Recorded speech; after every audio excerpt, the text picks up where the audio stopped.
Total na 1,000 na estudyante sa probinsya ni Albay ang maswerteng nakinabang sa Educational Assistance kan Department of Social Welfare and Development o DSWD Bicol na pagdistribuer kas bagong aga sa Embarcadero de Legazpi sa Legazpi City. Saro sa mga pinalad na makaresibinin asistensya ang second-year college student sa kursong Education na si Gerald kan Bicol University.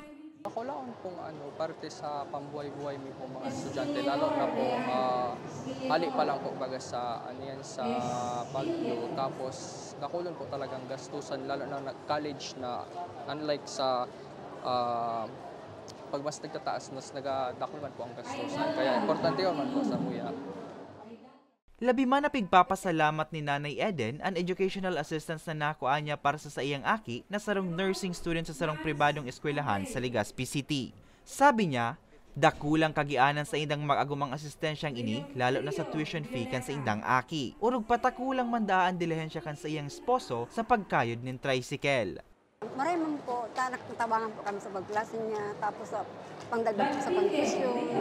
Bata mahal pang-tuition kan aki ko, nursing po siya. Pasalamat po ako sa gobyerno, sa AKB, sa DSWD, natabangan po kami kaning educational assistance po. 10,000 pesos kada estudyante ang pigpanaukan ahensya. Obheto kan programa na matauanan nin pinansyal na asistensya ang mga albayanong estudyante na kapos sa buhay, alaga determinadong makatapos nin pag-aadal. Mientras tanto, 1,072 pang estudyante ang nakatalaan na i-distribuer sa aga Nobyembre 6. Para sa mga baretang tatak Bicol, Hercules Barbacena.